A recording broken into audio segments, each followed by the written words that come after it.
Rooftops are not just roofs, they are sleeping places, meeting places, and a second home above the home.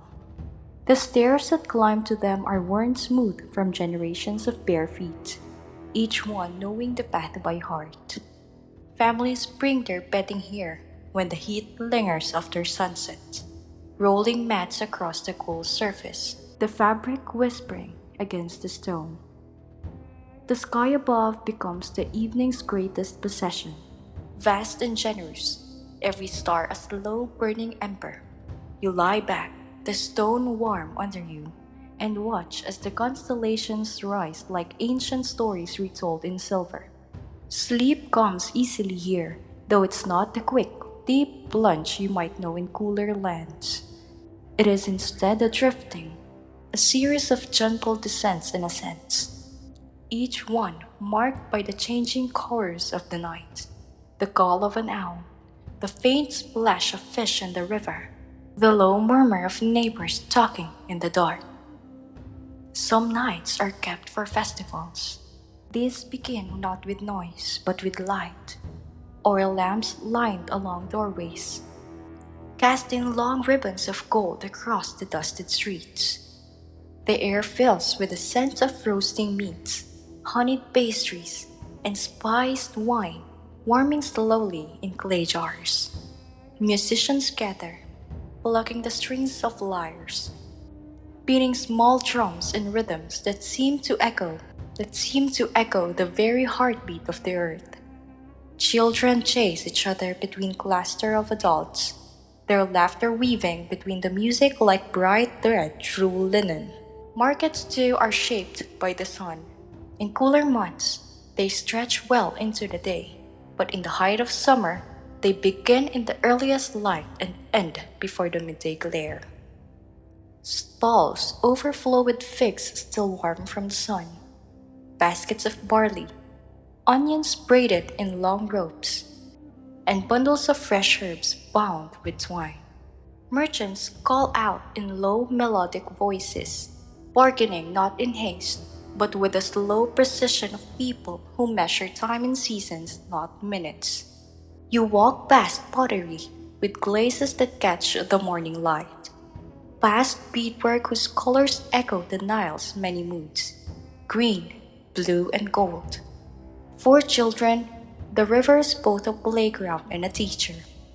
They learn to swim not in set lessons, but in the easy rhythm of afternoons spent wading, diving, and floating with the current. They scoop handfuls of cool water to pour over their heads, laughing when droplets catch the light. The river teaches patience.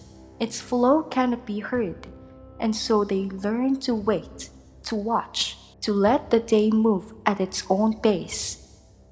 Older generations have their own rituals for the heat. Some keep bowls of cool sands indoors, dipping their feet into its grainy softness during the hottest hours. Others hang wet cloths in shaded breezeways, letting the air drift through, scented faintly with the herbs sewn into the fabric. Water is used sparingly and with reverence. Every drop is a gift. Even bathing is often done at the river's edge in the morning, when the world is new, or at night when the stars watch silently from above. The temples, too, offer sanctuary. Within their high stone walls, the air is cooler, echoing faintly with the footsteps of priests and the low chanting of prayers. Here, the light is dim, falling in narrow shafts that paint the hieroglyphs in golden shadow. Incense drifts upward in slow curls, carrying the sharp sweetness of frankincense, the earthy weight of myrrh. It is a place where time seems to hold its breath, where the sun's heat is kept at a respectful distance. And still, there is the rhythm of daily life, woven like a tapestry from countless small acts of adaptation. The shifting of work hours to follow the gentler light, the preparation of food that refreshes rather than burdens, the constant, quiet negotiation with the shade and water. These are not the grand feats of engineering that the world will remember in stone, but they are true architecture of survival, built in the space between one breath and the next. Even the animals have their ways. Cats slip through narrow alleys, their paws silent on the cobblestones. Goats seek the shadows of palm trunks, chewing slowly, unbothered by the stillness. Ibises stand at the water's edge, their long necks curved in reflection, waiting for the flicker of movement beneath the surface. Life moves at a pace set by the sun, and every creature here knows the step of the dance. Night will come again, and with it, relief. The stars will spill over the desert like scattered grain, and the breeze will move softly through the reed beds. Tomorrow will be warm again, perhaps warmer than today, but the people will meet it as they always have, not with haste, but with a quiet skill, with a slow, steady wisdom that turns heat into something survivable, even beautiful. In the earliest moments of morning, before the first bird has ever opened its beak to test the air, there is a silence that feels almost tangible.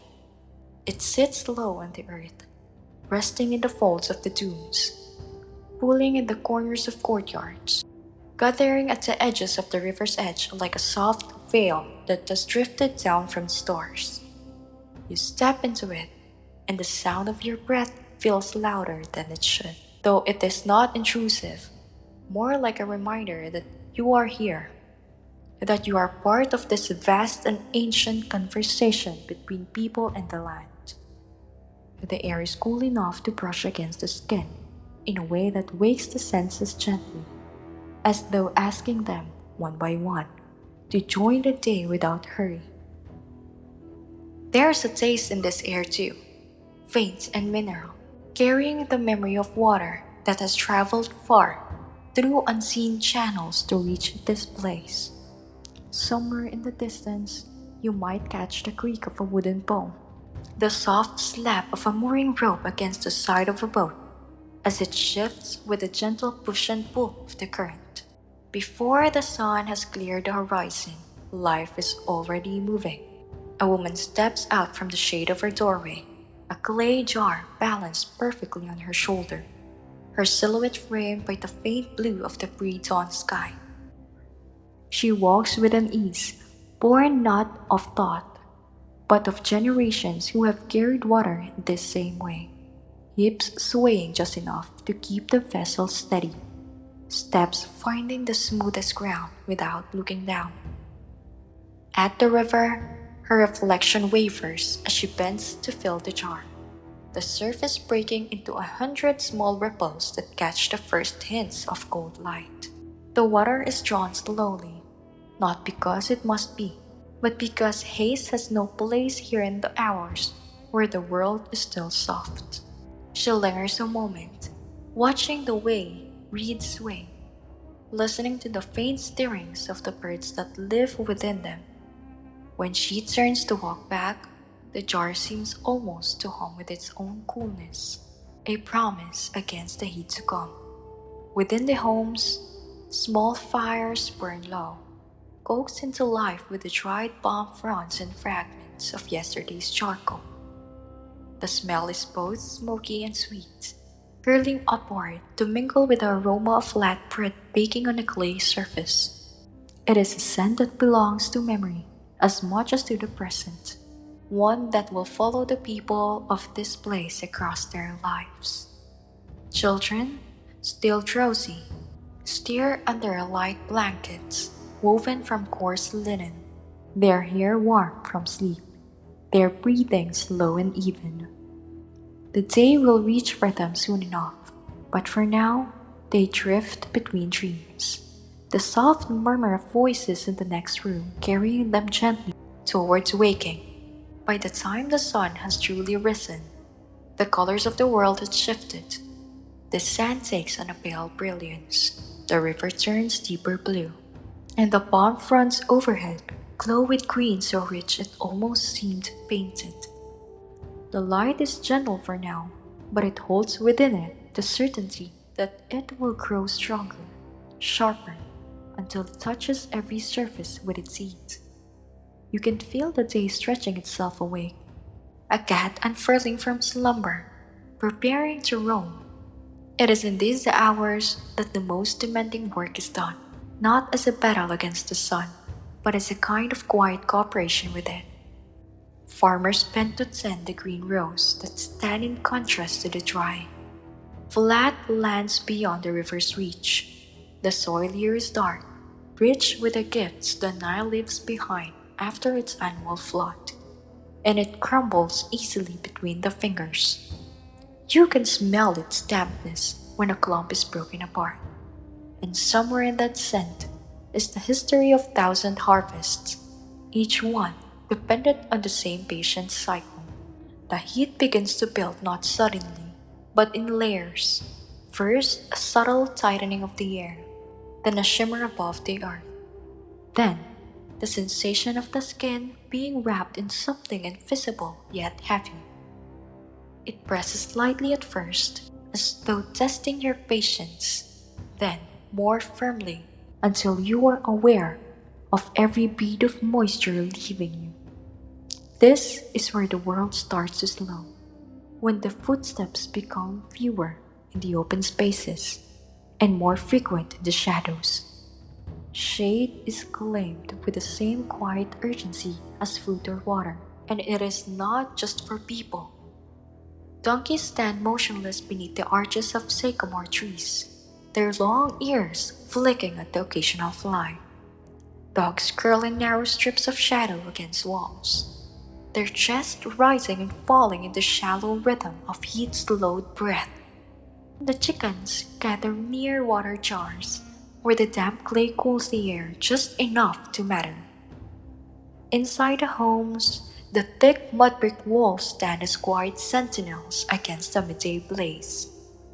They are not smooth like stone but textured, their surfaces bearing the faint traces of hands that shaped them. If you press your palm against them in the heart of the day, you will still feel a hint of night's coolness stored deep within. The rooms are dim, lit only by the narrow slits of light that cut across the floor in bright strips.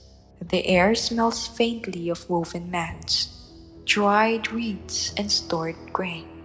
Here, the heat becomes something you are aware but not overwhelmed by, a presence at the edges rather than the center of the room. People rest in low positions, reclining on mats, speaking in voices so soft they seem to melt into the walls. Children play quietly with small clay figures, their games unfolding at the same slow pace as the drifting dust motes in the air. The afternoon drifts into that golden hour, where edges soften, when the lights on water becomes a trembling veil, when every surface seems to glow from within, as though the sun had left a little portion of itself there to keep watch. The breeze, if it comes, does not announce itself with rustle or roar. It simply arrives, a cool fingertip traced across the back of the neck, a hush that slides through reed mats and over clay jars, tasting the damp stone and river shade. You might sit very still to feel it, as if the air itself were a shy guest who will only stay if no one remarks upon her presence. It moves past your lips, and you can taste the faint mineral memory of water drawn from deep places. And for a long moment the heat loosens, the shoulders drop, and even time sighs with relief. On the afternoons, the world's task lengthens into gentle shapes. A potter leaves his wheel to rest the clay beneath a damp cloth, and in the shade a spinner lets a thread accumulate in slow spirals on her knee, not so much working as keeping company with the hour.